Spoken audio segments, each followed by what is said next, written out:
Bismillahirrahmanirrahim. Di sini saya akan menyampaikan satu kisah yang insya Allah nanti bisa menjadi pelajaran bagi kita, bagi anak-anak kita, bagi keluarga kita, terutama yang paling terpenting bagi orang tua. Bagaimana orang tua ini menjadi suri toladan yang paling baik bagi keluarganya. Jadi ketika anak menjadi baik, anak menjadi soleh, tentunya itu kembali kepada kedua orang tuanya. Kalau orang tuanya soleh, solehah, suami istri taat, beriman kepada Allah, mudah-mudahan anaknya pun, keturunannya pun insya Allah menjadi keturunan yang soleh dan solehah. Hal ini pernah diterangkan, dikisahkan pada zaman yaitu pemerintahan Bani Abbasiyah, yang saat itu kita pernah mendengar seorang ulama yang besar, siapa? Yaitu Imam Ahmad bin Hanbal rahimallahu azza wa jalla. Imam Ahmad bin Hanbal ini seorang ulama besar, Bapak Ibu, Masya Allah. Jadi dia seorang ulama ahlu sunnah, imamnya ahlu sunnah, dan juga termasuk dia ulama hadis. Dia sebagai ulama fikih, dia antara 4 mazhab, 4 golongan fikih. Ada Imam Abu Hanifah, Imam Hanafi, ada Imam Malik, ada juga Imam Syafi'i, dan juga Imam Ahmad bin Hanbal. Termasuk Imam Ahmad bin Hanbal ini bagian daripada 4 mazhab, ya, ulama fikih. Di samping juga beliau termasuk pakar fikih, karena gurunya juga termasuk Imam Syafi'i rahimahullah azza. Beliau juga dijuluki sebagai yaitu Imam Ahlu Sunnah atau Imam Ahlul Hadis, ulamanya hadis. Beliau hafal kurang lebih hampir 1 juta hadis, ya, kurang lebih 800.000 lebih. Para jamaah Bapak Ibu yang dimuliakan oleh Allah SWT, ini dikisahkan bukan Imam Ahmad bin Hanbalnya, tapi putra putrinya, ya. Jadi dari keturunan anaknya Imam Ahmad bin Hanbal. Dikisahkan di dalam kisah-kisah para ulama salafus saleh, yang dimana ketika Abu Bakar Al-Marwazi ini teman dekatnya Imam Ahmad bin Hanbal, atau julukannya Abu Abdillah. Jadi Imam Ahmad bin Hanbal ini julukannya adalah Abu Abdillah. Ketika Abu Bakar Al-Marwazi rahimahullah azza wa jalla ini bertandang, bermain ke rumahnya Imam Abu Abdillah, yaitu Imam Ahmad bin Hanbal. Suatu ketika sebelum masuk ke rumahnya Imam Ahmad bin Hanbal atau Abu Abdillah ini, maka Abu Bakar Al-Marwazi ini sempat melihat putri Imam Abu Abdillah ini sedang disisir rambutnya oleh pembantunya. Ya, jadi putrinya yang masih kecil, sekitar umur 3-4 tahun atau 4 tahun 5 tahun ini sedang disisir, ya. Jadi kalau bahasa Jawa dijungkasi sama pembantunya. Maka saat itulah si Abu Bakar Al-Marwazi kemudian mendekatinya, kemudian menyampaikan dengan perkataannya, "Kenapa tidak engkau beri koromil?" Koromil ini kalau dalam bahasa korimal, ya. Jadi seperti sambungan dari rambut palsu.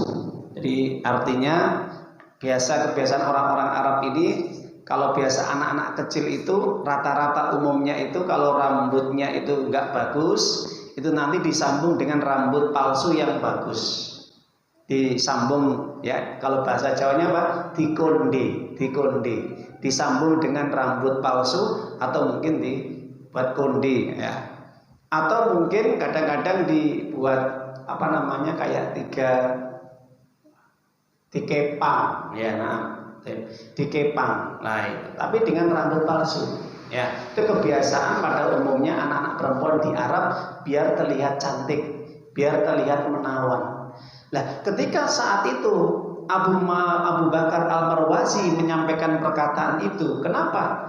Ya, tidak engkau, ini bicara kepada pembantunya, tidak engkau kepang saja, tidak kamu sambung saja rambutnya biar kelihatan cantik atau menawan anak ini.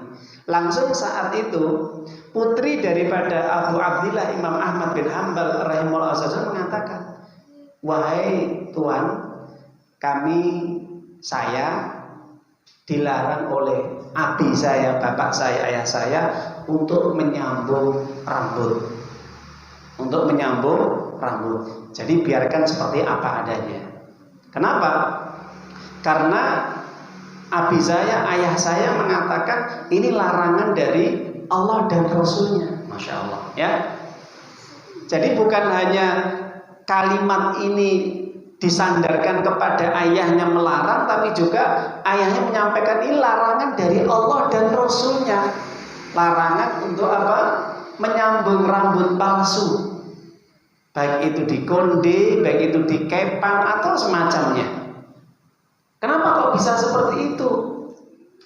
Maka dijelaskan di dalam hadis sahih bahwa Rasulullah SAW dari riwayat Abdullah bin Mas'ud dan juga Abdullah bin Umar radhiyallahu anhu, la'ana Rasulullah SAW al-wasilah wal mustausilah wal wasimat wal mustausyimat.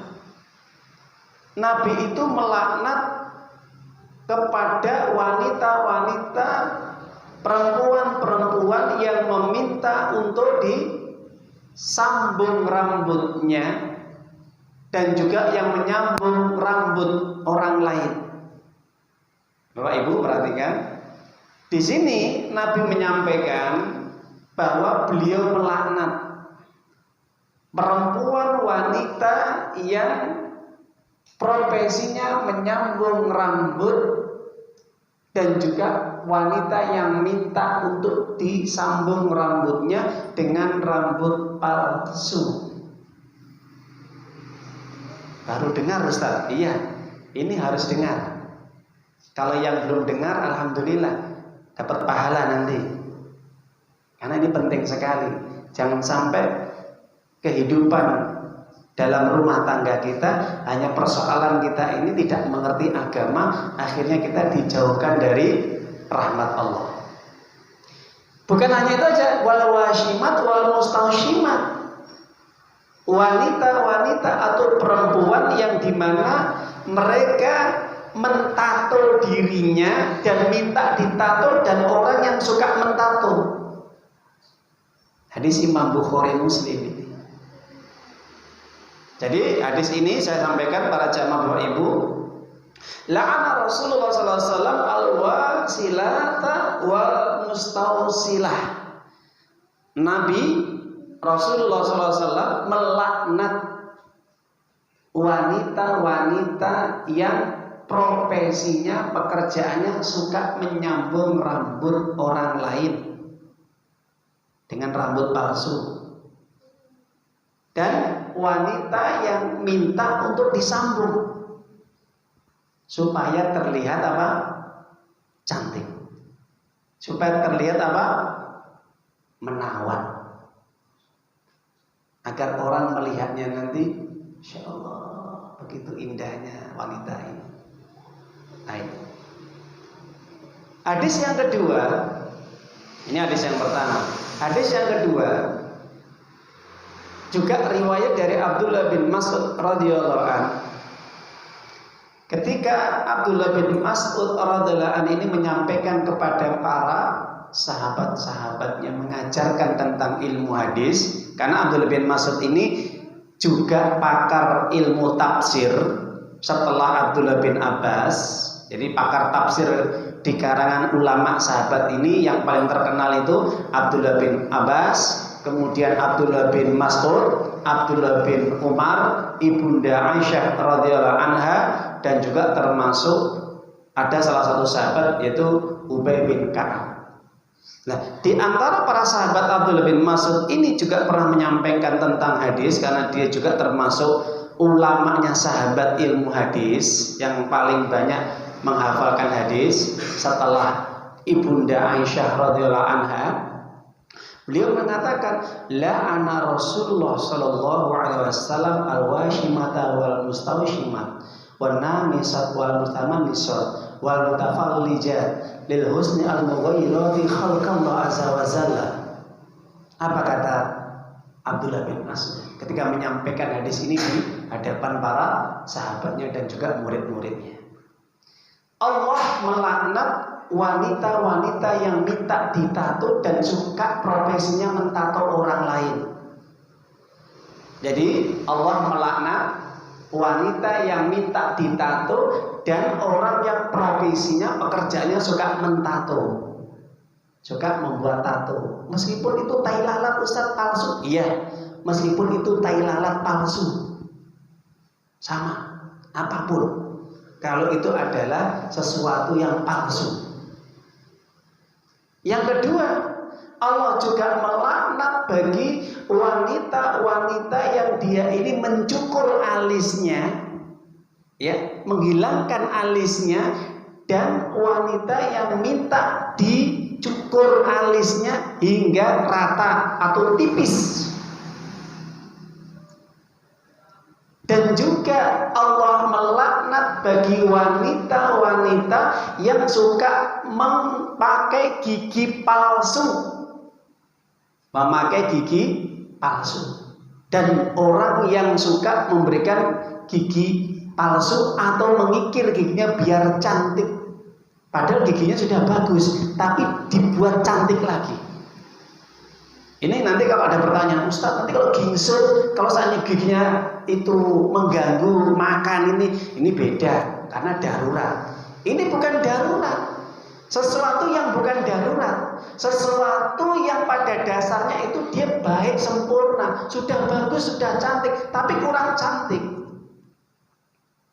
tapi kurang menawan. Dibuat lebih cantik, dibuat menawan.